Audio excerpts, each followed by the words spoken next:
नमस्कार दोस्तों, स्वागत है आपका हमारे YouTube चैनल की जीके की पाठशाला की क्लास में जिसमें मैं पढ़ा रही हूँ आपको कंप्लीट हिस्ट्री, संपूर्ण इतिहास पढ़ा रही हूँ मैं आपको।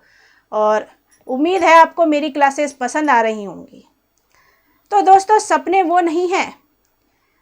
वो नहीं हैं जो हम सोचते रहते हैं कि हम ये बनेंगे कि हम ये बनेंगे। हम सिर्फ दिमाग में सोचते रहते हैं, कुछ करते नहीं हैं। वो सपने नहीं होते हैं। सपने पता है दोस्तों क्या होते हैं? सपने वो होते हैं जो हमारे अंदर उस सपने के लिए एक उत्साह भर देते हैं, उमंग भर देते हैं और एक जुनून भर देते हैं, जिसे पूरा करने के लिए ना हमें रातों को नींद आती है और ना चैन आता है। जब तक हमारा सपना पूरा नहीं हो जाता तब तक हमें नींद भी नहीं आती है। वो होता है सपना जो हमें अपने लक्ष्य को पाने के लिए अंदर से प्रेरित करता है। वो होता है सपना। तो अब आप समझे कि हमें अपने सपने के लिए अपने आप को भी कुछ बदलना पड़ेगा। अपने आप को उस सपने को पाने के लिए एक आदत बनानी पड़ेगी। कैसी आदत? कि हम जो भी बनना चाहते हैं उसके लिए हमें उस चीज़ को पाने के लिए कहाँ से प्रैक्टिस होती है, क्या पढ़ा जाता है, उस चीज़ को पढ़ने के लिए हमें एक आदत बनानी पड़ेगी। तो दोस्तों, मैं अपनी बातों को यहीं विराम देती हूँ और अपनी क्लास को हम आज शुरू करते हैं। तो हम पढ़ रहे थे गुलाम वंश के शासकों के बारे में, और उसमें पढ़ा हमने कुतुबुद्दीन ऐबक पढ़ लिया, इल्तुतमिश पढ़ लिया, रजिया सुल्तान पढ़ ली। अब हम क्या पढ़ रहे हैं? बलबन पढ़ रहे हैं। उसमें भी हमने कुछ टॉपिक हमने अपनी पिछली क्लास में पढ़ लिए हैं और आज हम बलबन से ही रिलेटेड आगे भी पढ़ेंगे। जो भी उनके बारे में लिखा है और उनके बारे में जो टॉपिक छूट गए हैं वो मैं आज आपको कंप्लीट करवाऊंगी। तो दोस्तों, सबसे पहले मुझे बताइए कि रजिया सुल्तान को इल्तुतमिश ने क्यों शासिका बनाया? जबकि उनके बेटे थे तो उन्होंने रजिया सुल्तान को ही क्यों अपनी शासिका बनाया उन्होंने अपने बाद? तो आप समझ गए होंगे कि क्यों बनाया। क्योंकि वो योग्य थी, उसके अंदर योग्यता थी, इसलिए उसे शासिका बनाया। लेकिन अमीरों ने उसका विरोध किया और वह ज़्यादा टाइम तक शासन नहीं कर पाई। लेकिन उसने जितने भी टाइम तक शासन करा बहुत अच्छा करा। और वो उसकी एक तरह से क्या थी, समस्या थी, जो अमीर उसके विरोध में थे। लेकिन एक महिला समझ के हमें उसे कम नहीं समझना चाहिए, क्योंकि रजिया जो थी, रजिया की तरह ही और भी महिलाएं बहुत ताकतवर होती हैं और बहादुरी से अपना काम भी करती हैं, सहनशील भी होती हैं, सारा काम करती हैं वो। तो महिलाएं भी किसी से कम नहीं हैं। तो जितनी भी महिलाएं मुझे सुन रही हैं तो वो सोच लीजिए कि आप किसी से कम नहीं हैं, आप जो चाहें वो कर सकती हैं। तो दोस्तों, रजिया सुल्तान के बाद आज हम क्या पढ़ेंगे? बलबन पढ़ेंगे। तो बलबन जो है दोस्तों, वो अपनी राजस्व नीति, लौह और रक्त नीति के लिए जाना जाता है। और उसी के बारे में आज देखते हैं कि पहले हम क्या पढ़ेंगे, कुछ पिछला रिकैप करेंगे और आगे फिर पढ़ेंगे। तो बहराम शाह जो है, बहराम शाह कौन थे? रजिया के भाई थे। जब रजिया सुल्तान मर गई थी तो उनके बाद और बलबन के आने से पहले के टाइम पे किसने शासन किया था? बहराम शाह ने किया था। बहराम शाह ने नायब ए मुमलकात पद बनाया, जो एक वजीर का पद होता था। और इनके समय में क्या हुआ? मंगोल नेता तैर, उन्होंने दिल्ली सल्तनत पर प्रथम बार आक्रमण किया। मंगोल आक्रमण भी हुआ इनके समय, बहराम शाह के समय। ठीक है दोस्तों, अब आते हैं नसीरुद्दीन महमूद। नसीरुद्दीन महमूद बहुत सादा जीवन बिताते थे और यह शासन करने में बिलीव नहीं करते थे, इसलिए इन्होंने सारा शासन किसे दे दिया था? बलबन को दे दिया था।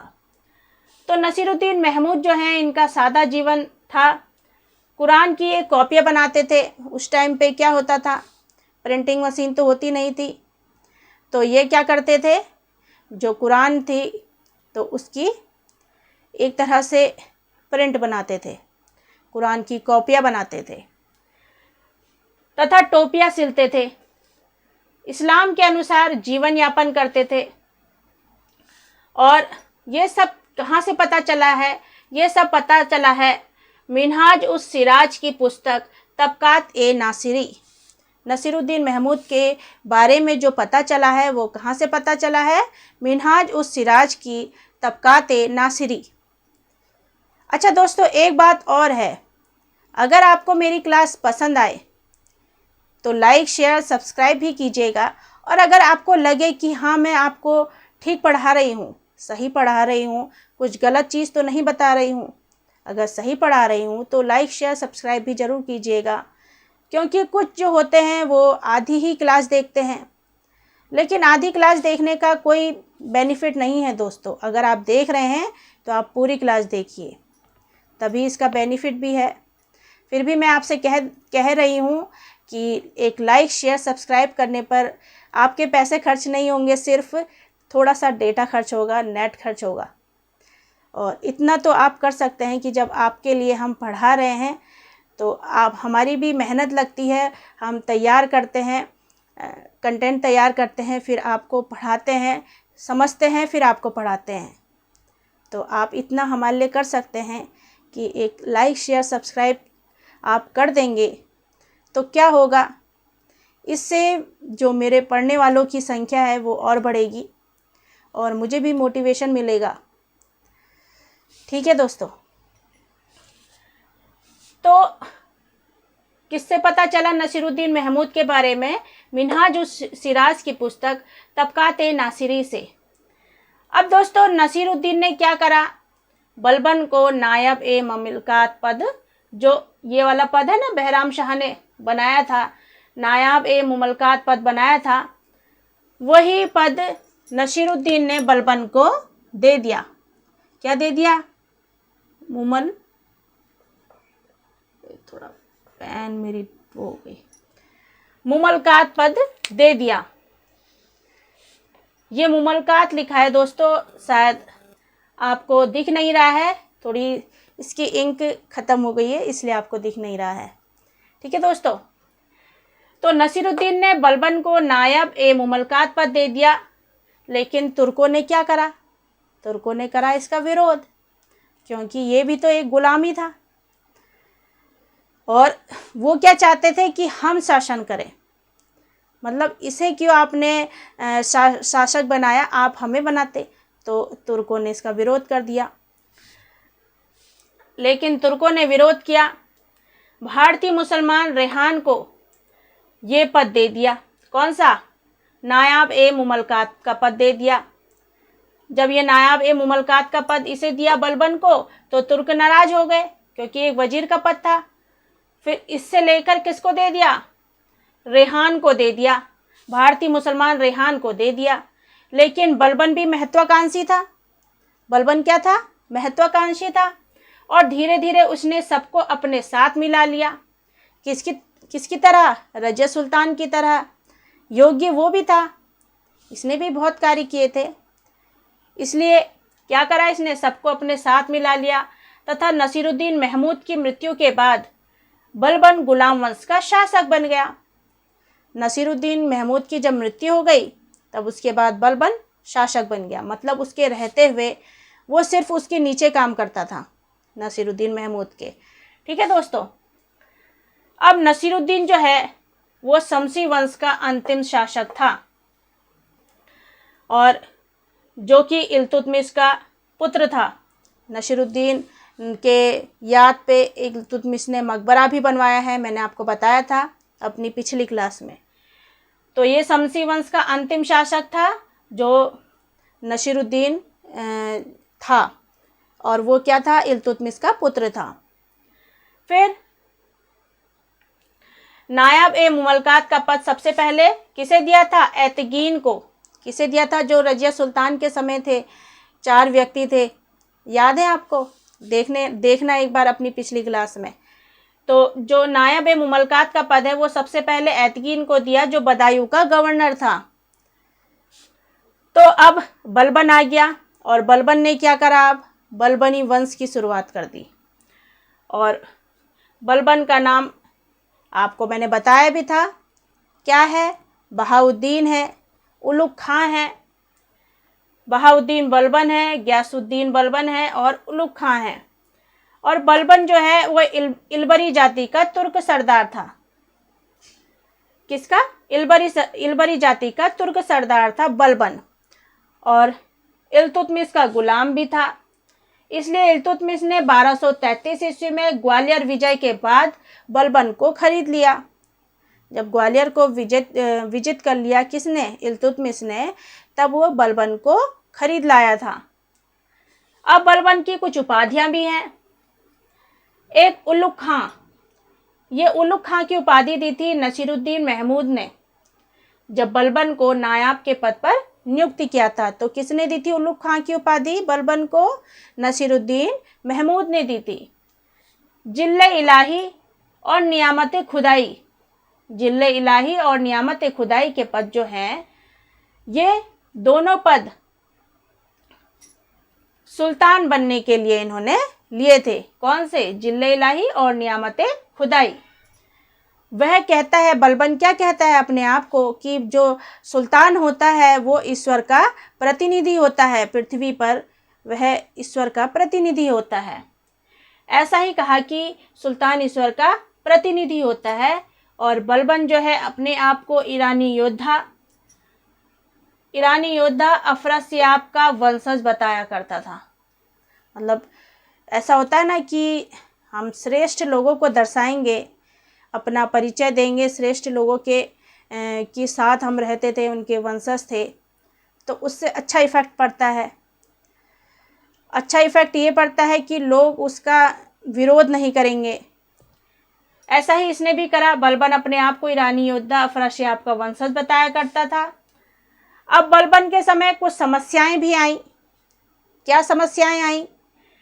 बलबन की लौह और रक्त नीति जो इन्होंने शुरू करी थी। अब क्यों शुरू करी थी? क्योंकि दिल्ली के जो जंगल थे उसमें कौन रहते थे? मेवाती रहते थे। और मेवाती जो थे, जब व्यापारी वहाँ सामान लेकर जाते थे अपना, तो मेवाती उन्हें जंगलों में लूट लेते थे। इससे व्यापार में क्या हो गई? कमी हो रही थी। जिससे व्यापार में कमी हो रही थी तो राजस्व में भी कमी होगी, क्योंकि सामान इधर से उधर नहीं जाएगा, नहीं बिकेगा सामान, तो खराब होगा सामान।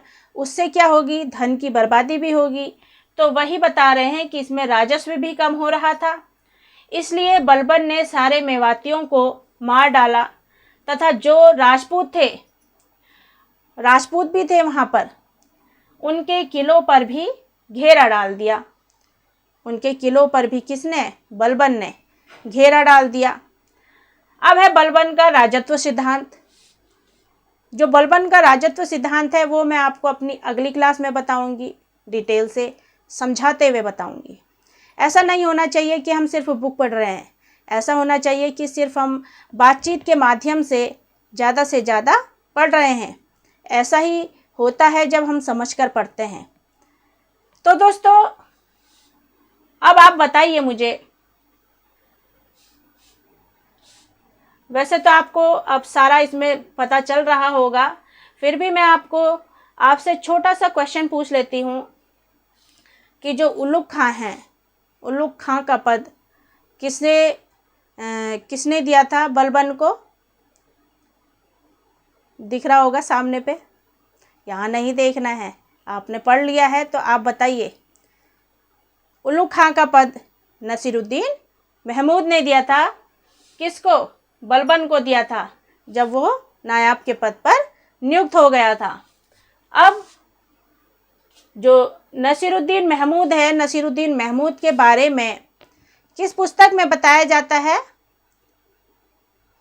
नसीरुद्दीन महमूद के बारे में मिन्हाज-उस-सिराज की तबकाते नासिरी पुस्तक में बताया जाता है। नसीरुद्दीन महमूद के लिए एक मकबरा भी बनवाया था। वो किसने बनवाया था? इल्तुतमिश ने बनवाया था। तो दोस्तों, मेरी ये क्लास आपको कैसी लगी? अगर अच्छी लगी हो तो लाइक शेयर सब्सक्राइब ज़रूर कीजिएगा।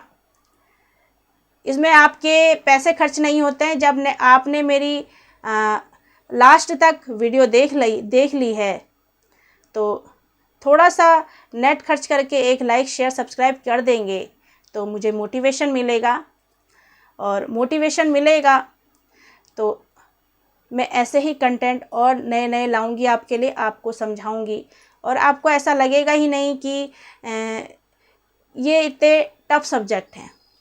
आपको लग रहा होगा कि हम बहुत इजी वे में समझ ले रहे हैं। नहीं तो आप बुक में जाके पढ़िए, आपको समझ में नहीं आएगा। ऐसा होता है। तो दोस्तों, अगर आप अपने टीचरों को सम्मान देते हैं तो आप लाइक शेयर ज़रूर करेंगे, और बाकी आपकी मर्ज़ी है। तब तक के लिए अपना ध्यान रखें, स्वस्थ रहें, खुश रहें। Thank you.